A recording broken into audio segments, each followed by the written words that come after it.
Vida Pública. Bem-vindos à Vida Pública, realizado pela Fundação Baldino do Amaral, TV Jornal Cruzeiro do Sul e TV Com.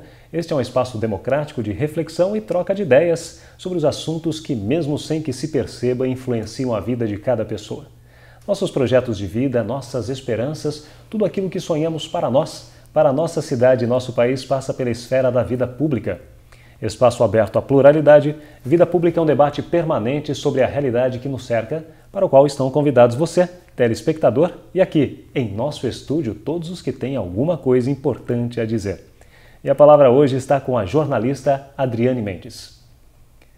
Nascida em Sorocaba no dia 21 de agosto de 1967, Adriane Mendes é filha de Roque Mendes e Norma Foramilho Mendes. Graduada em jornalismo pela FIAM, Faculdades Integradas Alcântara Machado, em 1990, Adriane começou a atuar na área de jornalismo em 1986, trabalhando na Rádio Metropolitana e, posteriormente, no Jornal Diário de Sorocaba, onde trabalhou por 2 vezes. Na primeira vez em que esteve no Diário de Sorocaba, acabou pedindo para sair, para dedicar-se exclusivamente à faculdade. Porém, o chamado à profissão fez com que ela trabalhasse como freelancer em alguns veículos de comunicação em São Paulo, onde vivenciou várias aventuras. Em 1992, começou a trabalhar no Jornal Cruzeiro do Sul, onde está até os dias de hoje. Adriane, seja muito bem-vinda ao Vida Pública de hoje. Obrigada pelo convite. Estou à sua disposição, Fernando. Muito bem, com certeza, Adriane.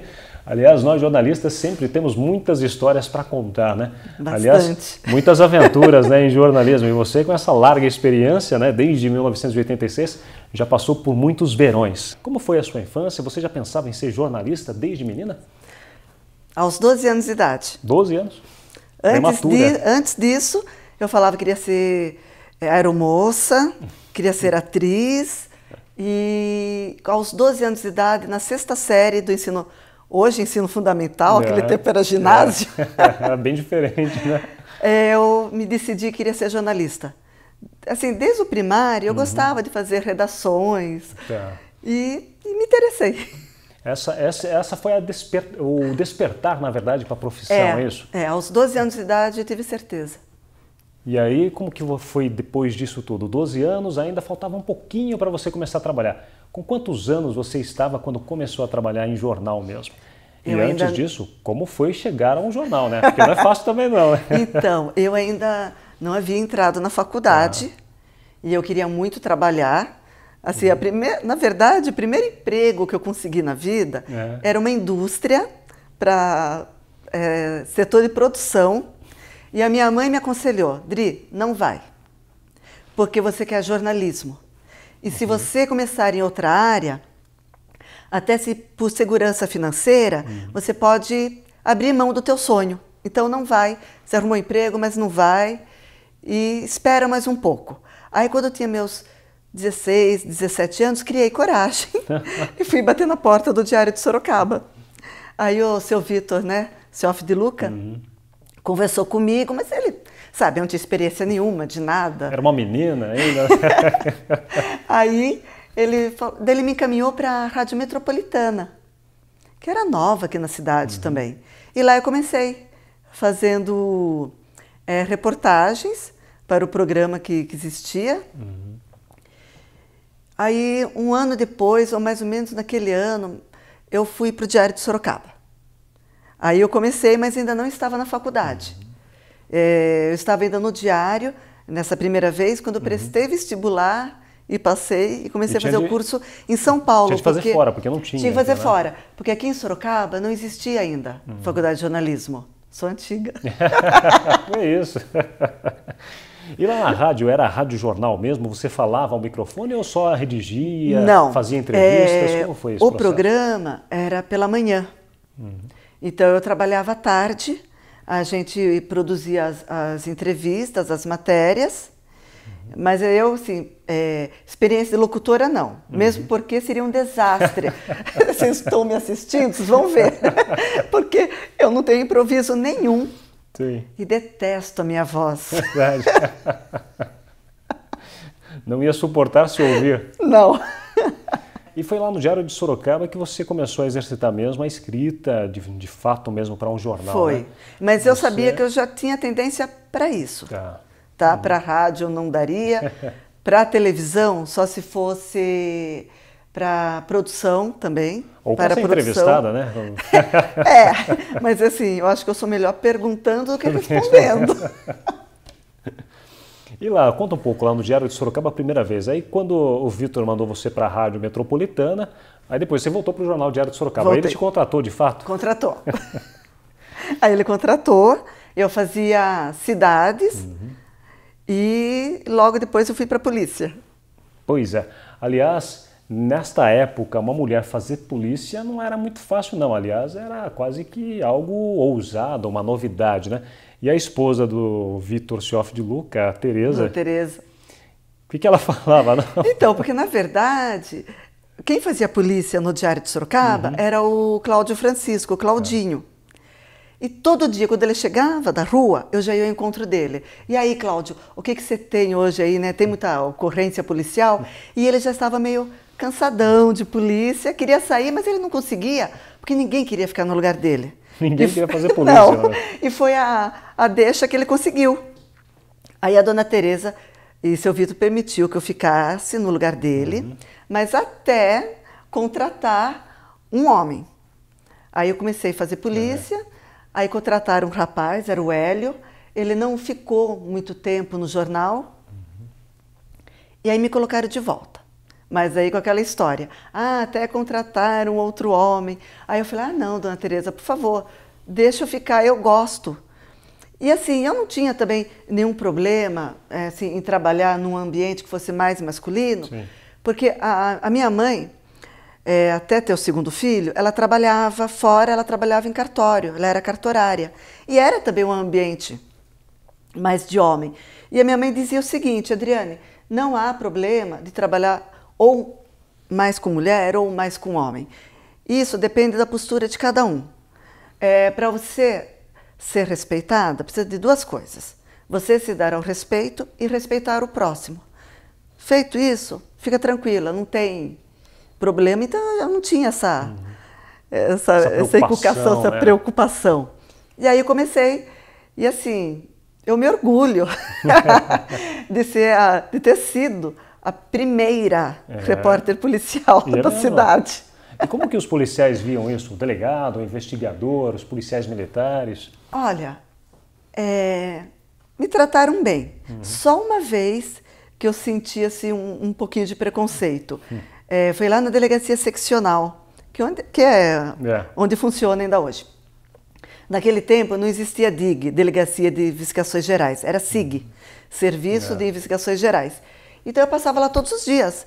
E teve um dia que eu cheguei, e aí, pessoal, alguma novidade pra gente, né? Aí um investigador, assim, do nada, sabe, nem me cumprimentou, falou assim, só falta agora o Cruzeiro do Sul tirar o David Amates e colocar mulher também para fazer polícia. Ele falou nessa entonação, Fernando. Nunca me esqueci essa frase. E eu fiquei assim, parada, sabe? Eu era assim tão novata. Você sentiu, né, na verdade, o peso do hoje em dia não, hoje em dia eu já Diferente. iria me defender, entendeu? Mas eu fiquei sem ação. E até os colegas dele, os outros investigadores, ficaram sem ação. Porque foi uma grosseria, entendeu? Mas aí o que ele temia aconteceu depois. Até porque quando ele falou isso, ainda você estava no Diário de Sorocaba, você não estava no jornal Cruzeiro do Sul. Não estava no Cruzeiro do Sul. E aqui no jornal... Aqui no Cruzeiro era o Davi. Era o David Amates. David Amates. Que hoje, inclusive, está na Câmara Municipal, né? Grande Davi. E você fez diversas reportagens policiais naquela ocasião. Você se lembra da primeira reportagem que você fez? Como que foi esse contato com a reportagem em si mesmo? Não aquela questão de você fazer a cobertura do plantão policial e aí você faz a leitura de boletins de ocorrência, mas o contato da entrevista mesmo. Olha, eu me recordo mais do setor policial mesmo. Eu me lembro do primeiro flagrante que eu fiz matéria, que foi com o doutor Francisco Alberto de Souza Campos, que ele sabe disso. Eu sempre falei para ele que ele era meu delegado número 1. E ele era, na época, delegado do 3º Distrito Policial. E no final de semana, um rapaz tinha matado o cunhado com uma facada e tudo mais. E eu fui lá no próprio distrito policial pegar a ocorrência. E ele me deu o auto de flagrante. Para quem não sabe, o auto de flagrante não é constituído só do boletim de ocorrência. São depoimentos do acusado, de testemunha caso haja, dos policiais que fizeram a prisão. Então, um monte de papel. E ele me entregou o auto de flagrante. Quase um processo, né? Imagina, eu nunca tinha visto aquilo na minha frente. Eu queria copiar tudo. Aí ele falou, Adriane, daqui. Né?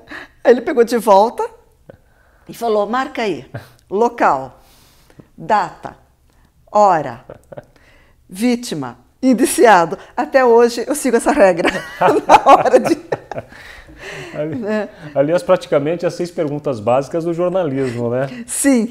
Ele falou, não precisa ler tudo isso. Porque daí ele explicou, daí você se concentra só no boletim de ocorrência. Mas a preocupação de passar alguma informação, principalmente no começo, né? Aliás, para o estudante, o estagiário que hoje cursa, né, faz o curso de jornalismo e esteja trabalhando no mercado também, essa preocupação de passar uma informação faz com que você acabe anotando cada detalhe que estava ali, né? Exatamente. Cada detalhe. Hoje em dia... Às vezes você escreve até o histórico da mesma forma, né? Exatamente. Hoje em dia tem algumas pessoas que com a pressa gostam de fotografar o boletim de ocorrência. Eu não gosto dessa prática. Porque você está fotografando e está indo de volta para a redação. Só que mesmo quando você está lendo aí o boletim de ocorrência, às vezes tem uma dúvida. E aí eu posso perguntar para o delegado que está no plantão. Sabe? Agora, quando eu já estou na redação, já fica mais difícil. Então, se gera uma dúvida, né? Então eu gosto de copiar, sabe? Pegar cada detalhe, é sempre interessante. Agora, eu acho assim, é muito melhor quando a gente consegue ir no local da ocorrência. Porque o boletim de ocorrência... Às vezes ele é muito sucinto, sabe? É muito resumido. E no local a gente já percebe, sabe, todo o clima. E o jornalista precisa sentir isso e ter mais informações, né? Além do... Sim, isso é importante, sabe? Essa de fazer jornalismo por telefone não dá. É claro que uma coisa ou outra você vai checar por telefone. Não. Mas o essencial é ir pessoalmente. Você já esteve ao longo dessa jornada toda em locais de acidente e até de homicídios também. Essas cenas, esses momentos são bem chocantes, né? A primeira vez que você tem um contato, você sente aquele choque, mas depois você se acostuma com aquela rotina, com aquela cena. É mais ou menos isso? Muita gente pergunta isso. Como que a gente faz para, de repente, não chorar no momento?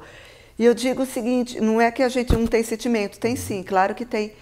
Mas é o trabalho da gente. Eu sempre respondo dando um exemplo. Imagina um bombeiro do resgate chegar numa ocorrência que tem lá uma pessoa presa na ferragem e ele começar a chorar. Ai, meu Deus, a pessoa está presa na ferragem, não posso olhar isso. Não, ele tem que se manter frio, ir lá, tirar a pessoa.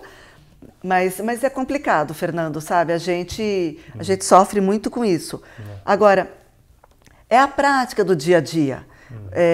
Agora, eu nunca chorei em local e nem mesmo na redação, mas eu já chorei na minha casa, porque eu acho importante a gente tentar. É claro que isso não significa que jamais eu possa voltar de uma ocorrência e começar a chorar aqui na redação, muito triste, muito abalada com aquilo. Eu posso, claro, sou ser humano, toda regra é uma exceção, mas eu procuro me manter neutra no momento de escrever a matéria, até porque o nosso trabalho é esse, né? É o de ser imparcial.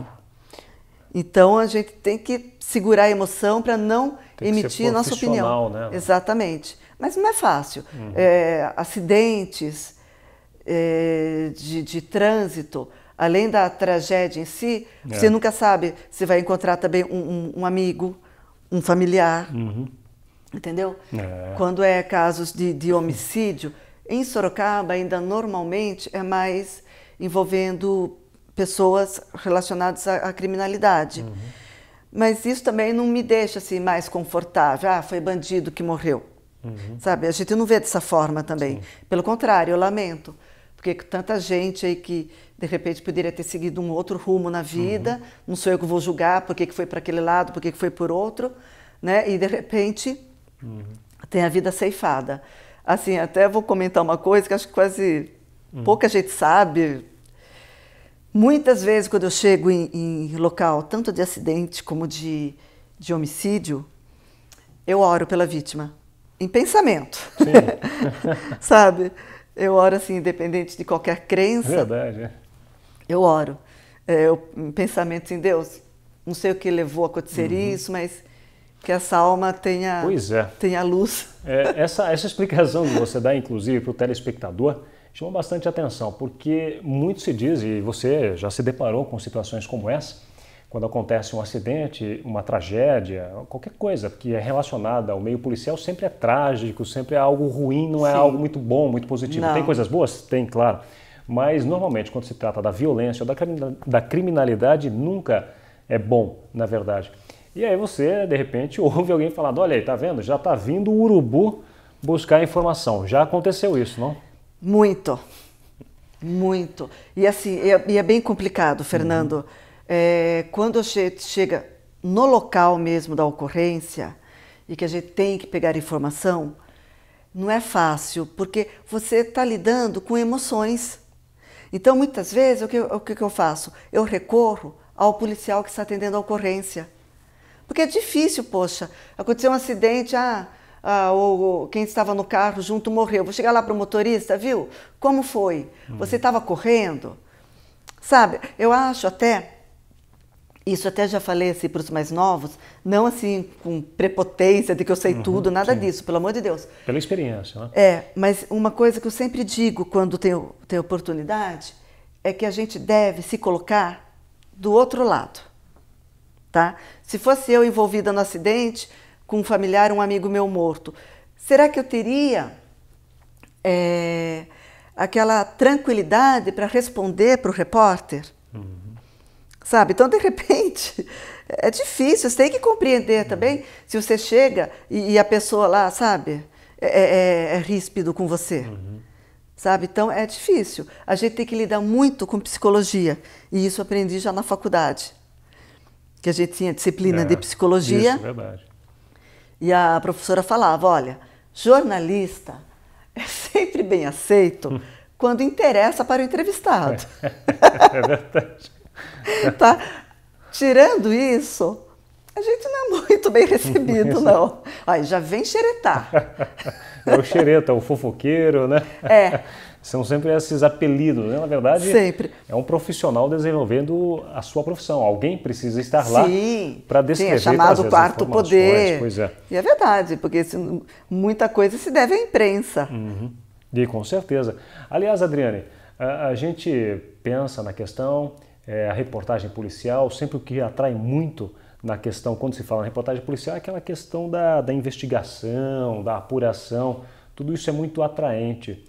E há quem diga também que o repórter que faz coberturas policiais, e aí eu vou mandar uma provocação, torcem para que alguma coisa aconteça para poder escrever algo. É verdade isso? Não, não é verdade, Fernando.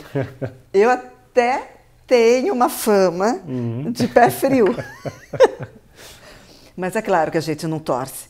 Jamais a gente vai torcer para que aconteça homicídio, que sabe, que pessoas sejam assassinadas, que pessoas batam o carro. Isso não. Agora, uma coisa é verdade. Notícia boa não chama atenção de público também. E eu me recordo, logo que eu entrei no Cruzeiro do Sul, teve uma época que eu fiquei em Votorantim. Era pelo Cruzeiro, ficava no sucursal de Votorantim. E uma vez o Corpo de Bombeiros de Sorocaba, aquele tempo não tinha bombeiros, a sede de Votorantim, fez uma simulação lá na cidade de acidente, mas uma simulação muito boa, sabe? Que os atores tinham maquiagem assim, sabe? Como se tivesse dedo decepado e tudo mais. E aí, os carros que passavam na rua, que não sabiam de nada, mães desviavam o rosto da criancinha, sabe? Para não ver. E, é claro, juntou um monte de gente em volta do acidente.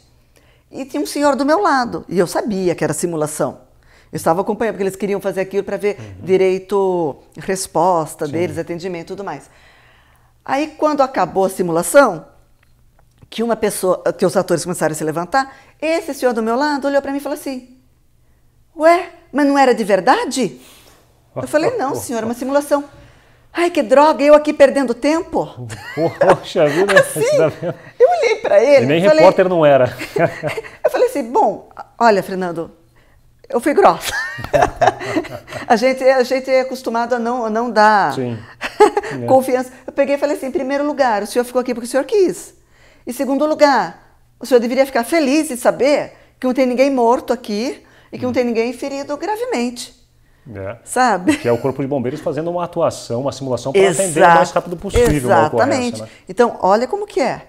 E aqui, não é nem da minha época, mas outro dia eu estava vendo casos antigos aqui no arquivo e me falaram que teve um crime, não vou me lembrar qual, acho que dos anos 70, e que o Cruzeiro teve que rodar mais porque esgotou nas bancas.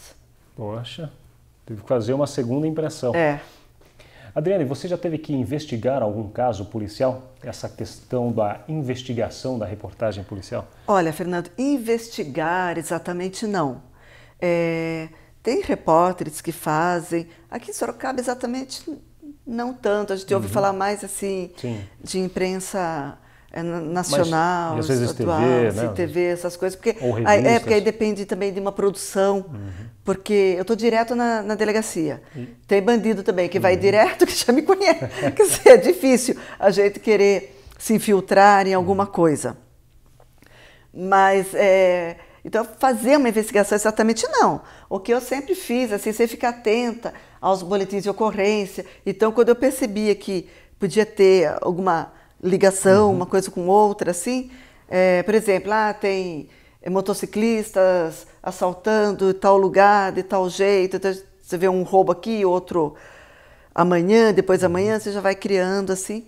E assim, muitas vezes trocava informação com a polícia. E olha, a tecnologia se renova, a criminalidade também, né? Também. A criminalidade se renova. Houve muita diferença daquela época que você começou para o que acontece hoje em dia? Olha, antigamente não tinha nada de informática, então hoje tem esses crimes pela internet e tudo mais. Agora, eu acho, Fernando, que assim, sabe, os carros são outros, mas o bandido vai lá e sabe, tem uma trava diferente, eu sei como destravar. É claro, os bandidos eles vão se reciclando também. Né? Mas eu acho, Fernando, que a violência é a mesma.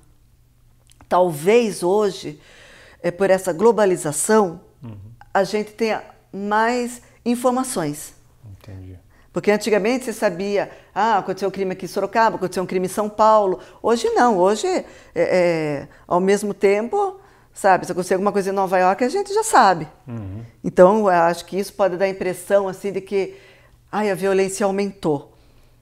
Eu acho que a violência é a mesma. Acho que tem gente que continua matando, tem gente que continua roubando, tem quem continua traficando. Eu acho que o que mudou bastante, e acho que isso é negativo, é a sensação de impunidade. Nosso Código Penal é muito antigo, de 1940. E assim, eu como cidadã, tá? Não é nem como repórter policial, eu não entendo como que a lei prevê que um tipo de furto vai para a prisão, furto qualificado vai para a prisão. Vou dar um exemplo. O furto simples não vai para a prisão.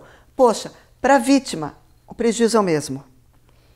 E para o acusado, eu acho que ele ter o direito de pagar fiança e sair, não vai refrescar nada. A não ser que ele tivesse assim, nossa Deus, obrigada por essa chance.